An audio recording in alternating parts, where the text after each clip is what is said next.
Hi, my name is Sally Hartman. I'm a volunteer with the Center for Worker Justice. I want to know, when you become president, would you be committing to close immigration detention centers? Absolutely, on day one. And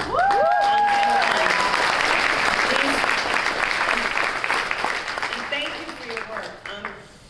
You know, I'm sure many of you saw the debates. The first debate was in Miami, and the morning after, since I was in Florida, I drove down to a place in Florida called Homestead. And in Homestead, Florida, there is a detention facility, a for-profit detention facility, a private detention facility, that you are paying for, because it's paid for with United States taxpayer dollars. That at the time, and I think today, is housing 2,700 children. And when I got there with a couple of other folks who are also members of the Congress, we tried to get in, they wouldn't let us in. Okay? Taxpayer dollars are paying for this place. So, you know, me being me, I just walked down the road and climbed a ladder to see what was going on inside. And what I saw were children lined up, single file based on gender, being walked into barracks.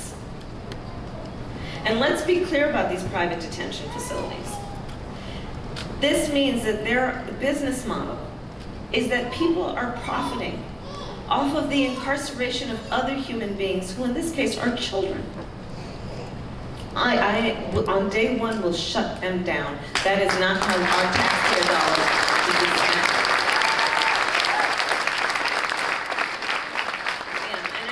And I will just say, as a general matter, you know, again, back to Penelope's point, the microphone in the hands of the President of the United States is one of the most powerful tools that, when used the right way, can help inform perception that is about being true to the values that we hold dear.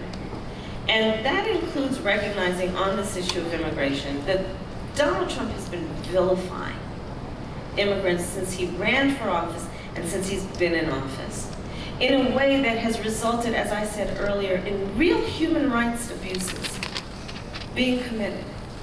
And I am really looking forward to, again, turning the page on that and being true to our values. So yes, it's about shutting down those private detention facilities. It is also about getting us getting us in terms of what we need to do around comprehensive immigration reform with a pathway towards citizenship. I also am prepared by executive action to extend and reinstate DACA protection to our dreamers and their parents. But when you think about this, and I think on any public policy, one must always ask, how is this impacting a real human being, and how is this impacting a child? So let's look at what's happening in terms of who is in those detention facilities. And just step back for a moment, and I ask and I appeal to anyone who has participated in parenting a child. A parent, a grandparent, an aunt, an uncle, an older brother, older sister. Now imagine that you live in a place where you decide, as a parent, to pay a perfect stranger called a coyote to transport your child out of their home and country of origin through an entire foreign country, the country of Mexico, to go to the United States, facing unknown peril. Why would you as a parent do that? It is because you know that if the child stays where they are, it is even worse.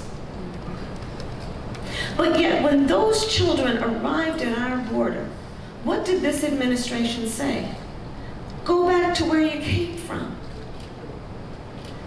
And that's why I said what I said earlier, sold out our values. So I appreciate your work and the point of the question. Thank you. My name is Caleb. Hi, I'm a freshman here at the University of Iowa. I'm here with UI Democrats. Great. I have a question for you about your Medicare for All plan. Great. To my understanding, it takes 10 years to implement, and how can you be so sure Republicans won't sabotage that plan given that 10-year grace period, since the American president can only serve for 8? Yeah, so the plan that is the Bernie Warren plan, that plan is 4 years. And I then traveled the country and spoke to a lot of people, including members of organized labor, who, by the way, I just need to say, regardless of whether you are a member of a union or not, thank organized labor for the 8-hour workday, the 5-day work week, weekends, sick leave.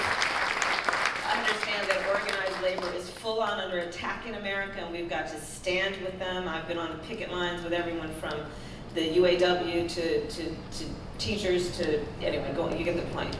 So when I talked with our labor leaders, one of the things that they pointed out to me, they said, Kamala, we over the years have in our contracts agreed to not take a pay increase so that we could get greater health care benefits.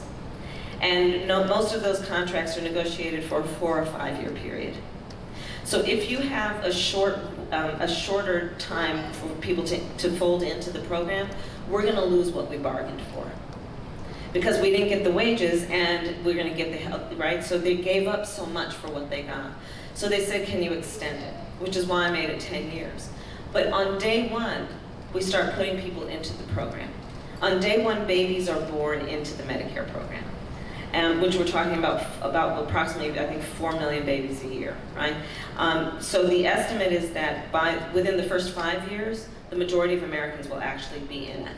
But we wanted to have a longer window for, in particular, folks who had negotiated for a health care plan that they would not lose their benefits.